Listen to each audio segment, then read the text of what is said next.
Roxbury days, little Hammond B3 organ there. I'm Common, he's Tennessee, excited and delighted to be joined by the legendary one, Mark Rosen. We're here at the Legends Golf Club in Prior Lake, a Garrett Gill design, opened back in 2001. Used to host the Mike Morris Superstar SMA tournament we used to have out here all the time. Right. And outstanding golf course. Great blend of short par threes, long par threes, challenging par fours. Really, really good golf course. Some forced carries. Got a little bit of everything. It's got trees, elevation change, water, bunkers. Great golf course. Garrett did a terrific job. Garrett has also done White Eagle, the Meadows at Mystic Lake, amongst others, and he also did the redesign out at Highland National and other golf courses. Well, speaking of golf, who'd you end up with then for today in the picks? I had the 9th overall pick, and I went with Matty Fitzpatrick. And that was your first pick? Matty Ice. Matty Ice. Yeah, honestly, I showed Parker Fox was sitting next to me, and I brought my little cheat sheet. Oh, yeah, my list I had. I went, this is the way I would pick them if I got one through. And you had Matty Fitzpatrick number one? I did. You would have taken him one, huh? I was, and there's probably, obviously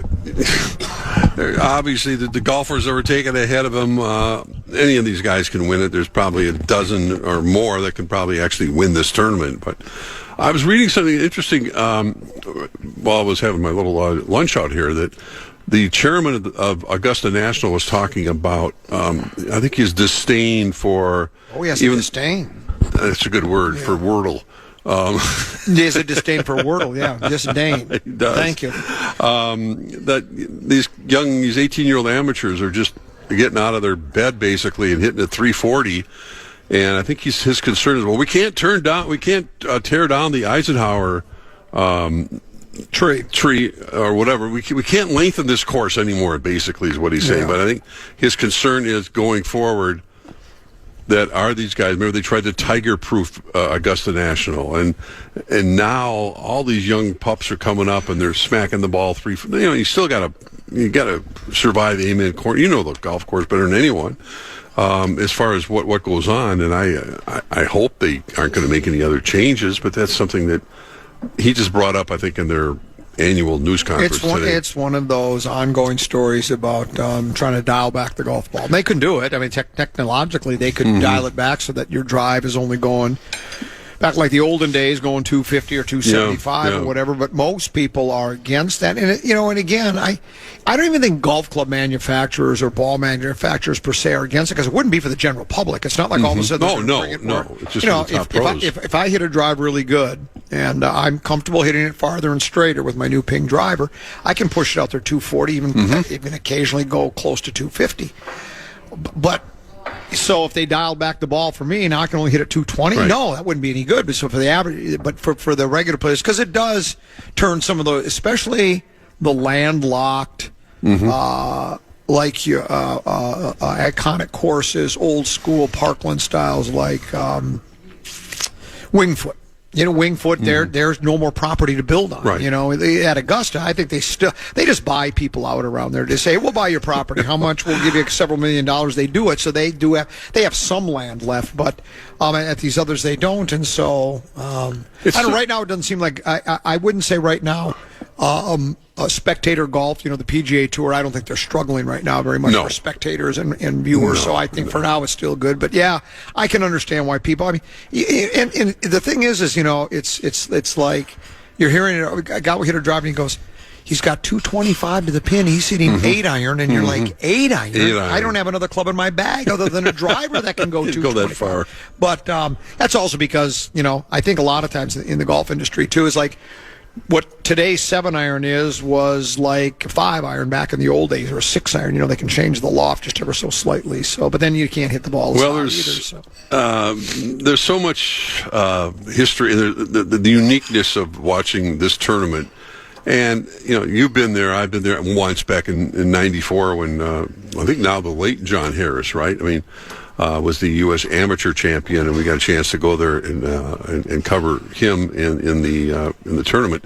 And even back then, I don't think they've changed the concession prices. I think $3 for your sandwiches and everything that goes on. Here, $3 and it's the one tournament when you're watching it on TV, as most of us will be this weekend in particular, where you will not see a cell phone anywhere. We watched these tournaments even last weekend. And I'm thinking, just watch the guy hit the ball. This is really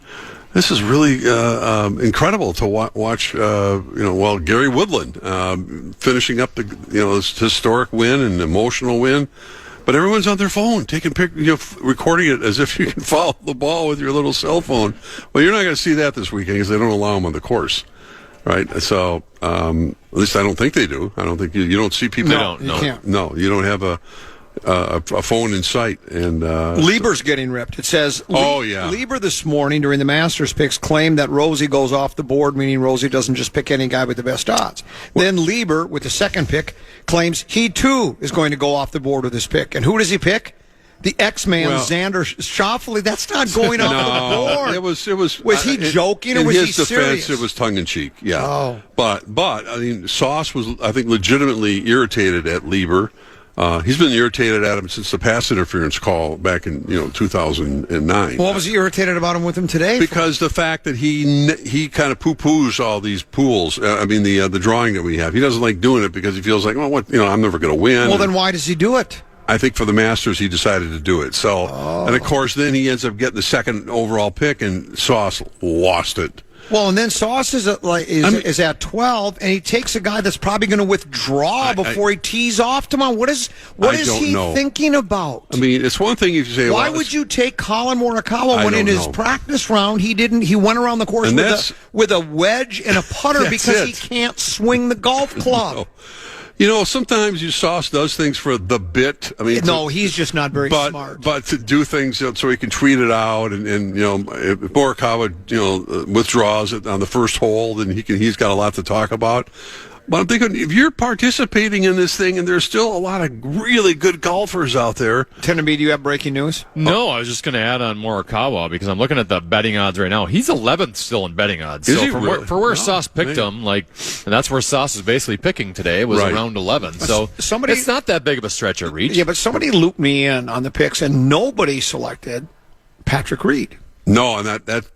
I was a little surprised, and I guess Fitzpatrick's as safe as Patrick Reed. Put it this way: young Alec Lewis participated, I think, for the first time, and he took Jordan Spieth, and I think I would have taken Reed over him. Well, I would have taken Reed over Morikawa. I just can't trust Morikawa with a bad back. Not for 4 rounds. Well, that's what you would think, but maybe it's not as bad as he's claimed it is. Maybe Rory had some back problems. Maybe he'll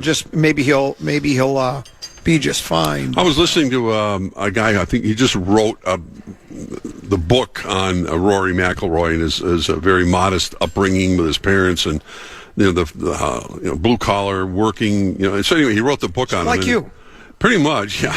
Not really, but and Rory, I think, appreciated it. He was feeling like, listen, I wouldn't be surprised if Rory comes out and shoots a 62 tomorrow. Come on. No, because he says he is so loose. Well, that would be an Augusta National record. It would. I mean, maybe part of that is, I'm saying tongue-in-cheek, but he doesn't. He feels he is so loosey-goosey right now after winning last year and getting the monkey off his back to win the Grand Slam, that and he loves the course, and he's playing, with no pressure, zero, that he could go out and terrorize his golf course. So, I mean, or it could be that because you can get too loose. Well, you just get loosey-goosey, and then all of a sudden, let's say you get off to kind of which he normally does. Well, he didn't last year, but every other year he would always have a poor first round. Last year he shot a 66. But if he gets up, makes the turn, and he's 3 over, and all of a sudden you go, you know what, I got my jacket. So, but yeah, I would expect he'll play hard and play well. We'll break. We'll come back. We got more to get to. We're out here at the Legends Golf Club in Prior Lake, broadcasting live. Back right after this with Common, Tenemy, and Rosen on the Fan.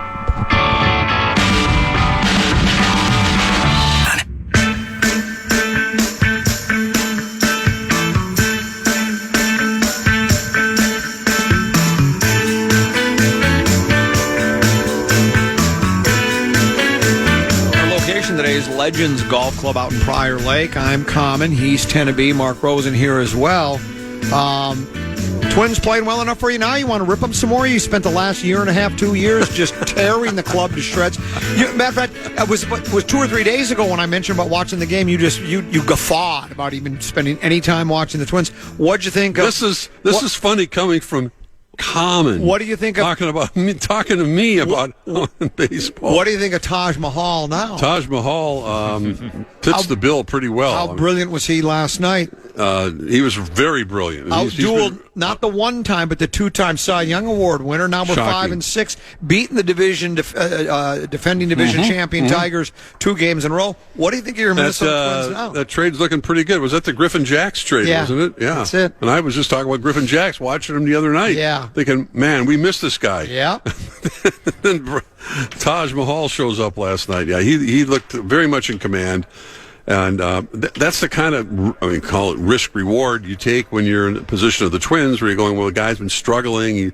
He lost one pitch that wasn't working for him. He had to kind of reinvent himself. Nobody's heard of Taj Bradley. And then you bring him in, and you hope that, then you lose, as you mentioned earlier, you lose Pablo Lopez, and you're going, who else is going to start for this team? You got, Bailey Ober, who's starting tonight, Joe Ryan, obviously. Woods Richardson. Who's okay, and he's a little better than okay. He's crafty. He's not a number 1 or a 2, but he's a good 3 or 4. He can. He had a nice outing in his last outing. He was did. Really good. He can usually give you 5, 6 anyway. But Bradley's just been, just dominating. So, and they got timely hitting last night, and Tennessee, you got your nice win. You got your Twins pocket schedule there. What date do we pick that Mark Rosen shows up at the Champions Club suddenly as a fan again? When it gets above 60 degrees. Yeah. You'll be a fan again. Oh, it's not a question of being a fan again. I've been defending. When people have been, and understandably so, people aren't mad at the team. We've gone through this. They're not mad at the players. Not mad at Derek Shelton, the manager. Well, they're obviously they're irritated for good reason at the Pohlads, who basically turn their backs on the fans and have been that way, and since the playoff win, a couple of years ago. So their decisions say, I'm not going to give them one dime of my money. We'll see if it sticks throughout the year. If the Twins are semi-competitive, they're playing 500 baseball into the summertime.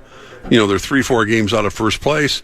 I've said it 1,000. I said the other day, I'd much rather go to Target Field and watch them than sit in my living room on a nice 70-degree day or a beautiful night and watch it on TV. So I think other people will probably feel that way. I'm not too, you get stricken about, there's even people that had in the stands last night was like 25, 30 degrees. And I know other places draw more, but I do think they're not going to break attendance records. And there's a lot to be said about the angst that fans have, and rightfully so, about their feelings about the ownership of the team. But if these young guys continue to play a little bit better than anyone thought, I still think a lot of just baseball fans will say, I'll give it a shot. I'll go out and watch and play. Maybe I'll be wrong, but I'm not. Again, they're not going to break attendance records, but I don't think they're not going to have empty ballparks all year either. If they continue, let's just say, for argument's sake, all right, they start doing like a 1991 kind of thing, and they've got a really good record. They're winning games. Everything's coming together. Think they'll start selling out there? Do you think those people that are tired with the Pohlads, and I won't spend another dime till the Pohlads sell the team, you think they'll be back at that baseball stadium? Yes. They're all frauds is what people have said that about so many different things about different sports. About I'm not going to go to this because of this reason or that reason.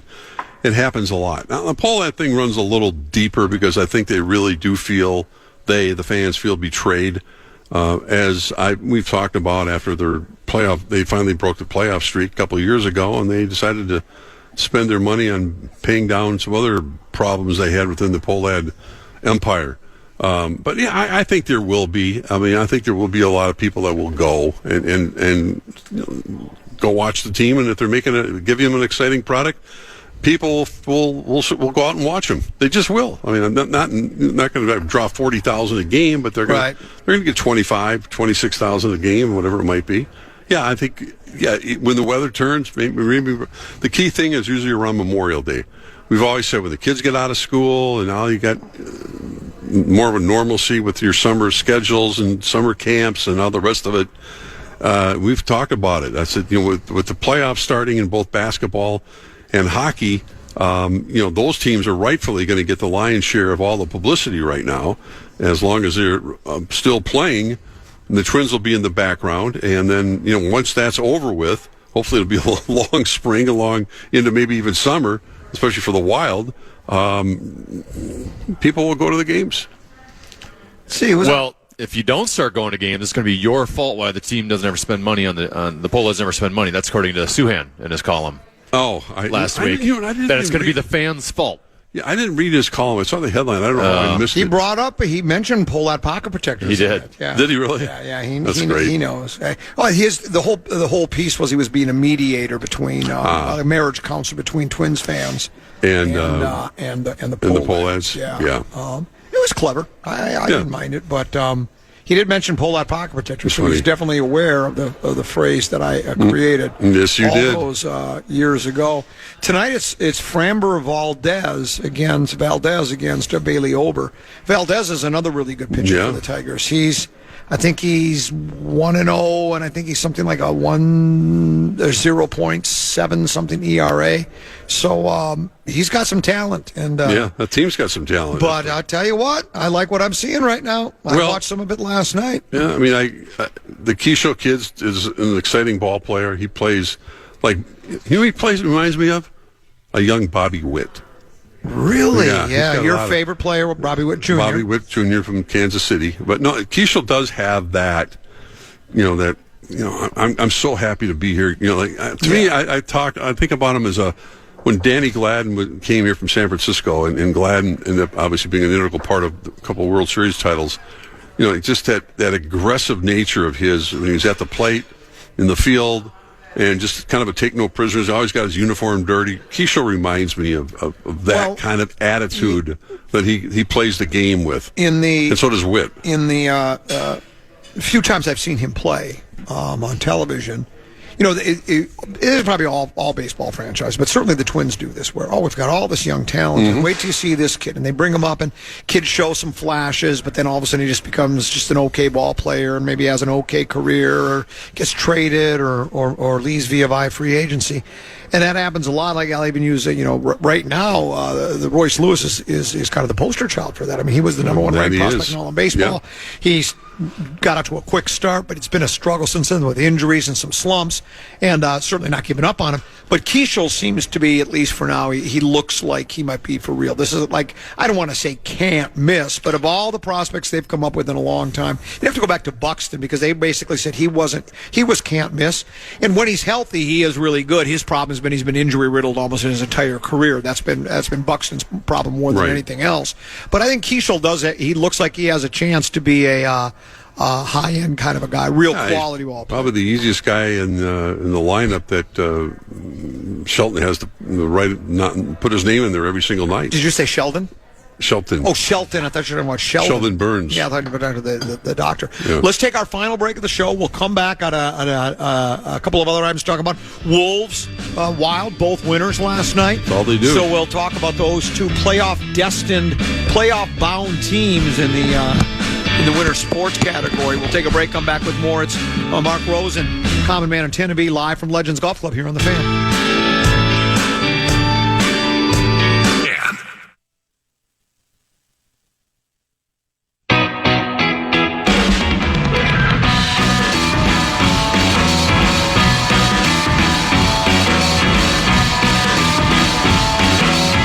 This is it. Final segment of the show today. We want to thank the folks at the Legends for rolling out it was a red carpet. You would expect it to be green because it's a golf course, but they rolled out a red carpet for us today, and we appreciate that. Open today, right? It was the first day they opened for business today. I mean, the restaurant's always open year-round, but it was the first time the golf course was open today, and they had 120 golfers, and so off to a really nice start. I'm Tennessee. I'm Common. That's Tennessee, and that's Mark Rosen. I think your Wolves club is back. They're clicking now. They put it all together last night. What did you think of that win against Indiana last night, Mark? It's Indiana was just they didn't have anybody playing for them. No, I was a walk in the park, and they still struggled the first half. I know Johnny Athletic was tweeting about it a little bit, going, I watched I was ducking in and out. It wasn't a very entertaining game, and nor was it supposed to be. But they did what they had to do in the second half, and now tonight. I mean, they're pretty much cemented in the sixth spot, and they're going to play Denver. It looks like in the opening round of the playoffs. You like their chance? You're going to pick the Wolves to beat Denver, aren't you? I don't know. That's going to be an interesting matchup. I mean, here the good news. The one that's more surprising than anything else is that Jaden McDaniels was listed as questionable tonight. I didn't even think he was on the road trip. I mean, we saw Ant sitting on the bench last night, and he's not going to play tonight. Pretty much Finch is fine, doing the right thing and resting three of his starters. Obviously, Ant's out with an injury still. But I think Gobert is out. Well, there's nothing to play for, yeah. No, I mean, you have to put themselves into a position where there's nothing to play for. Exactly. I mean, there's by losing games earlier in the year that they should have won. I 100% agree.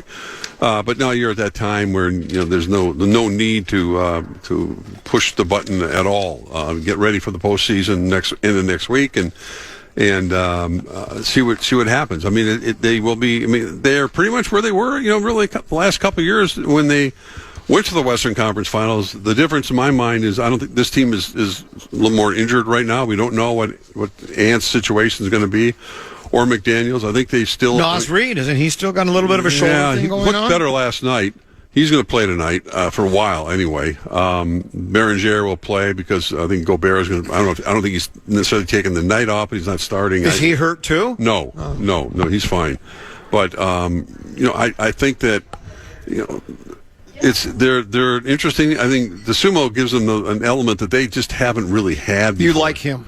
Well, what's not to like? And I think that when they do play Denver and pushing the pace a little bit with him and Bones Highland, they gives the Wolves a little different look, and will Ant kind of pick up with what they're doing? And I think a great series, man. I think it's got a possibility again of being a 7-game series with Denver.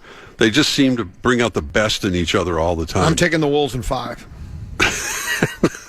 Okay, good for you. What are you laughing about? Because you don't really mean it. I like this club. No, come on. I mean, no, you don't. Yeah, you're right. You like the Wild. I think again we've talked about this. I think if you're going to choose between the two of them, not just because I think the Wolves have fallen off the map, they haven't. I think their team can be, when healthy, as good or better than they were the last couple of years. The problem is OKC and San Antonio are light years better than they were. I mean, even OKC won the championship, and everyone is already looking at that as the Western Conference championship. And really, for all we like flying under the radar here in Minnesota. Well, that's all we do is fly under the radar here in Minnesota. But I think clearly OKC and San Antonio are the two best teams in the West and probably in the NBA. And I think the Celtics can still put up a pretty good run, and your Pistons team can put up a pretty good fight, but that's a long ways down the road. I think Minnesota's got to try to take care of business again in that first round. And Denver and the Lakers look like they were going to be the team, maybe one of the teams to beat. And then they're obviously Doncic got hurt. He's over in Europe trying to get healthy. Reeves is out. LeBron is 41. I mean, how much more can you count on him?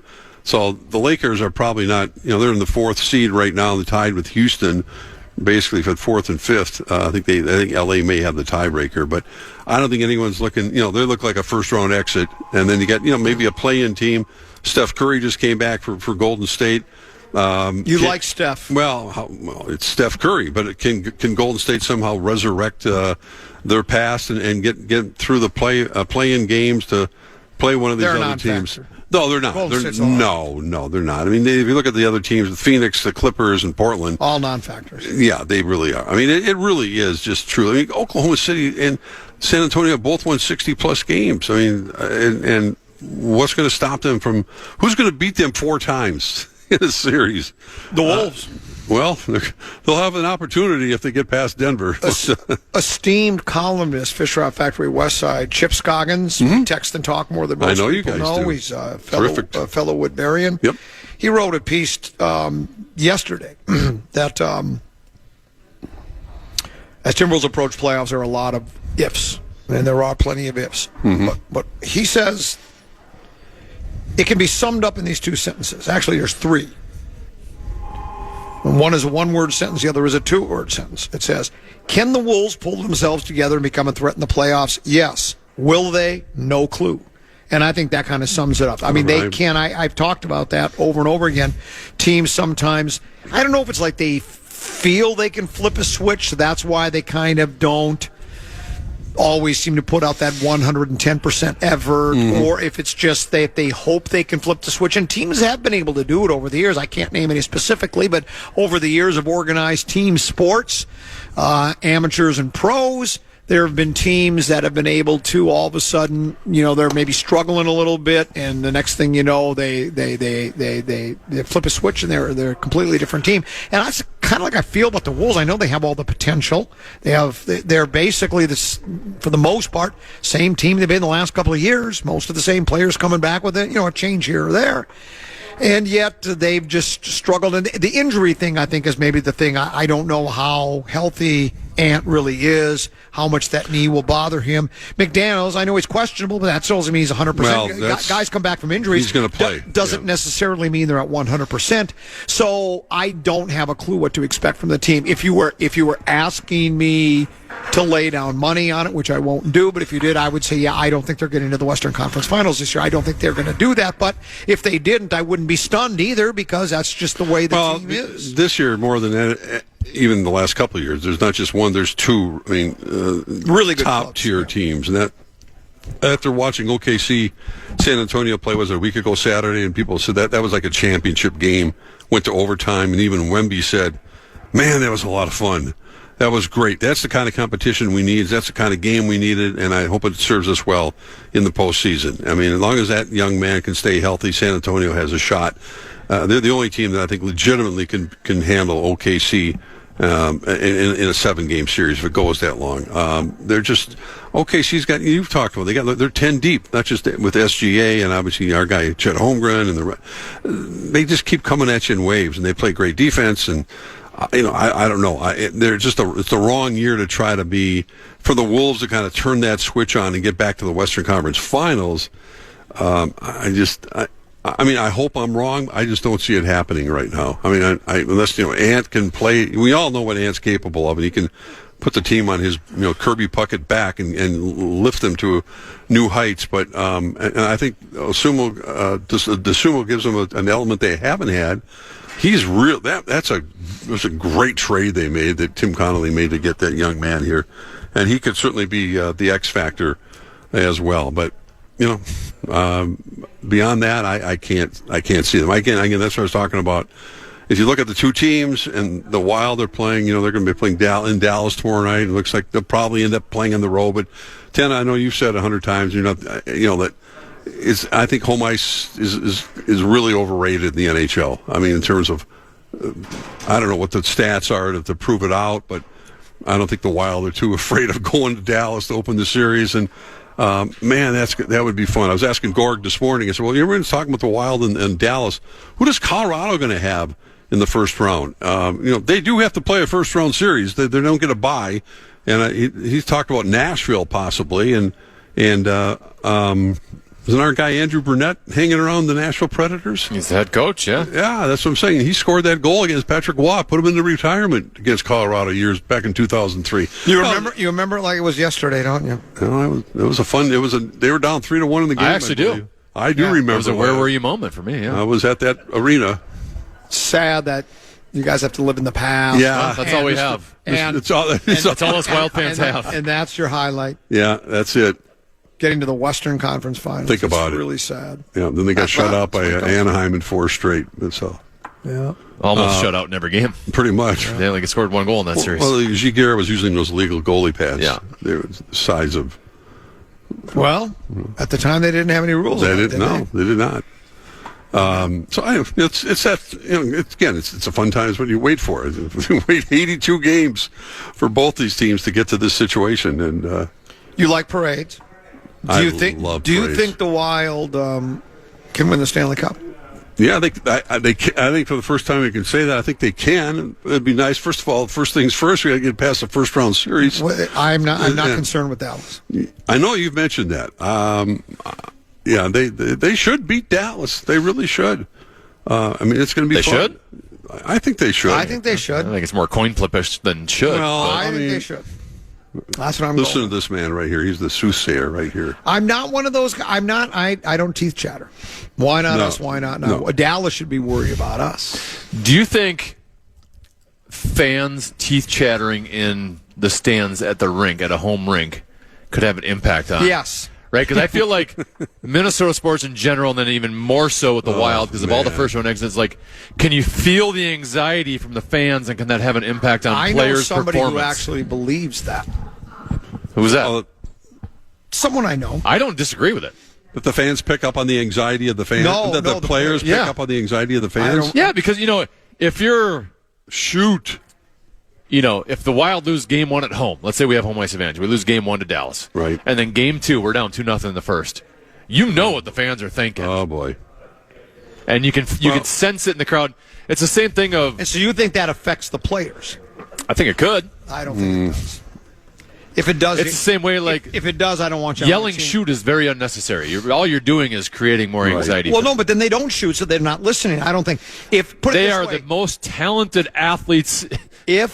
in their sports in the world. Here's what I'm telling They know how to shoot better than Billy Joe up in section 134. What I'm saying is they don't listen to them. So if they don't listen to them when they tell them to shoot, why are they going to let their anxiety affect them either? They don't allow the shouting to shoot to affect them. Why would they allow the anxiety? If I've got a player on my team and he says, well, we didn't play very well, we lost because of the anxiety in the crowd, nobody's going to say that. I release him or trade him.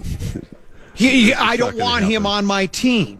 Yeah. You can't let that outside influences of the crowd. Well, I mean, going back to the 1 year they went to the finals, to Western Conference Finals. They were down 3-1 in both series, Vancouver and Colorado. They came back, so I don't think. Yeah, what do you think the anxiety was there by the fans? They weren't because there was no anxiousness at that point because everything was gravy at that point. That was just anything. Just getting to the playoffs was unexpected. Yeah, so they were expecting to lose in 4 games to Colorado and get swept. That was a bonus. Right. Now it's been a decade of first-round exits.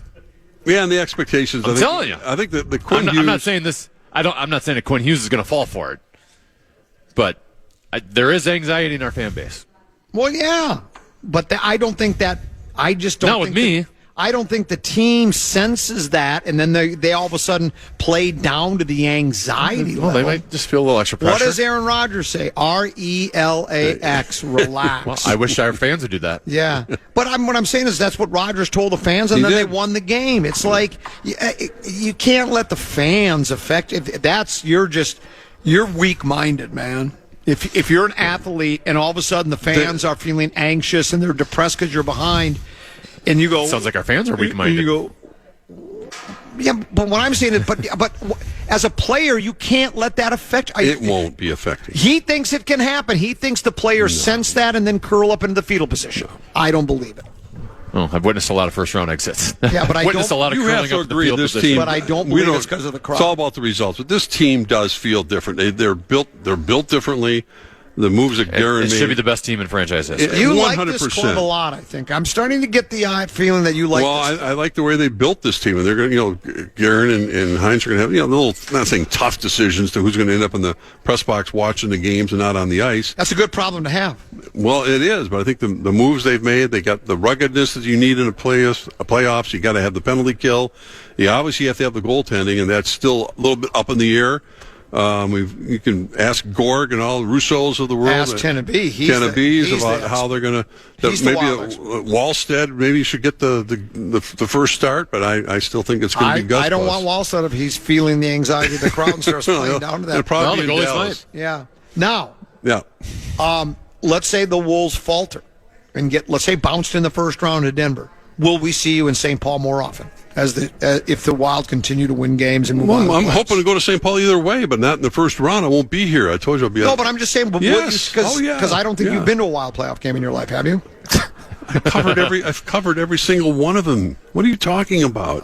Going back to 2003, I just mentioned. I've covered every single home game. I didn't know that. You didn't know that? Well, you haven't paid attention to my 50-year career, did you? I guess not. No. No. All right. I was worried about my own 40-year career. Yeah, I know. Well, no, I've covered every game. Matter of fact, I've been around since 81, since 91. Well, you've never been to a playoff game. 11, 21. I got a 45-year career. That's good, man. Yeah. That's good. 45-year career. I guess I'm still counting. And you're right. I've never been to a Wild playoff game. You're right. No. I never have. I'll tell you. I never will. Hockey. Because I don't have time. I have things I have to do. Hockey playoff games are special. They really are. The atmosphere is so different than the regular season. You can feel it through the TV. Yeah, you really can. I can. They're going to wave the white flag. You should go to one live. Playoff hockey's a different experience. It is. Well, let's hope they. Can you get me in a suite? Me personally? Because I can't sit in the stands anymore. Yeah. I can't. Yeah. We'll worry about that later. I will. You'll have to. So you're gone next week? Not till the end of the week. End of the week. Yeah, I'm here next week until. And then how long are you gone? Month? 12 days. Wow. Yeah. What dates are you gone? I don't know. What next Friday? The 17th? And then 12 days after that? Yeah, the 20. Come back and on the 12th day of Mark's trip. Yeah. So I told Sauce he's going to have to keep texting me with all the results. I mean, I'll get up in the middle of the morning and the Wild and the Wolves will have played the night before, so I won't know what. What if it's a Game 7 Western Conference Finals and you have stomach issues? Would you get up and turn on the TV? Would I what? That's an old inside joke. Okay. Are you allowed to bring back some tomatoes? That's the question I have. Oh, I hope so. I don't think they allow you to bring back. No, you can't bring back agriculture. No, they ask you at customs. That's not going anywhere. You can get sneaky. Maybe a bottle of ketchup. No, that's not going to happen. Yeah. Well, you look tomatoes are better over there. You know, I hope you don't take this wrong, but I think you look like you need a vacation. No, you just do. You look like you need a vacation. Looks like you're a little tired of me. Well, there's some truth to that. Yeah. Yeah. I am feeling that. Yeah, that's what I was thinking. That's what I meant by it looks like you need a vacation. Why do you think you vacation so much? Yeah. I do. Oh, man. It'd be so much fun. What else did I have? I had one other item I wanted to bring up to you, but I forget what it was. Oh, Tennessee says there's reports that A-Chain may want out of Miami, and there's rumors that he'd be a perfect fit Minnesota. I'd take him. Yeah. Tennessee says he's brilliant. I love him.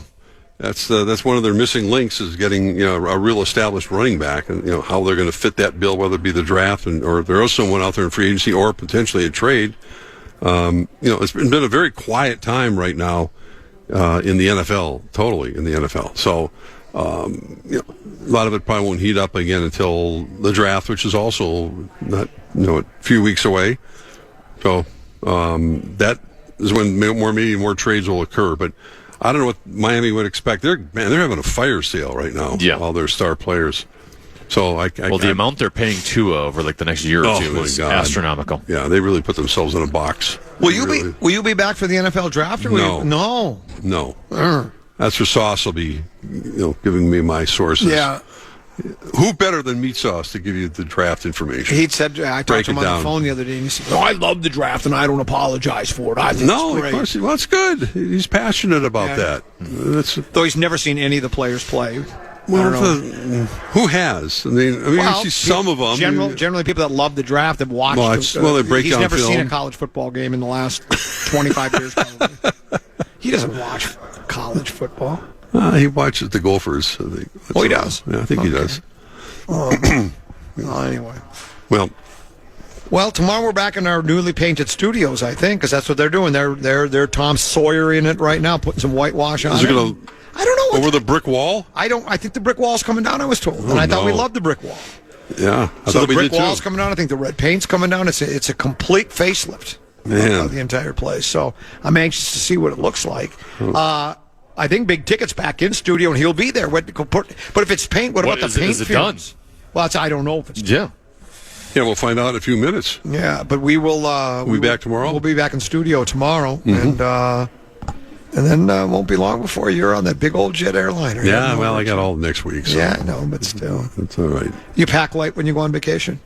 I do, pretty much, because, you got to wear one nice pair of slacks. We want to call them slacks. And besides the jeans, and the weather's not going to be that hot. It's going to be high 60s. So, it's not like I have to pack a bunch of shorts and short sleeve shirts. I always overpack any trip I go on. I go to Brainerd for 3 days. I pack enough that would last for 3 weeks. Why are you that way? I don't know. Just because I don't know if I'm in. What if I spill something on me? And then spill something again? I do that. And then what if all of a sudden, let's say you're playing golf and all of a sudden, it's wet, it's raining, and all of a sudden your pants get all muddy. Right. I got to have another pair. I don't want to wear muddy pants again the next round. I understand that. Well, if you've got your car, it's much different than your that's true. Suitcase. You put a bunch of stuff in your car. Well, yeah, I was more in the car. I take a U-Haul. Not one of the big ones, just the small one with Mom's attic, you know. Of course. Good to see you again. Thanks for coming out. We do my pleasure. It's fun. Yeah, we'll see you tomorrow in studio. Right? Yes, sir. Teneby, thanks for having me. Hey, great job. You as well. Teneby worked on his putting stroke today. Thanks for coming out. Hey, let's hear it from our audience. Well, we had one guy show up. Came all the way from Burnsville, too. This looks like a Target Field crowd right now. Wow. Or Flop, Sweat, and Tears tour crowd. We appreciate your patronage today. I want to thank the Legends Golf Club for having us here today. Come up, play golf here sometime soon. Talk to you tomorrow at 12 noon. Big ticket JGR next year on the Fan. Thanks, Devin. And good night, folks. And good night, Mrs. Calabash. Wherever you are. Listen back to any of Common Man's programs by podcasting on the iHeartRadio app or KFAN.com.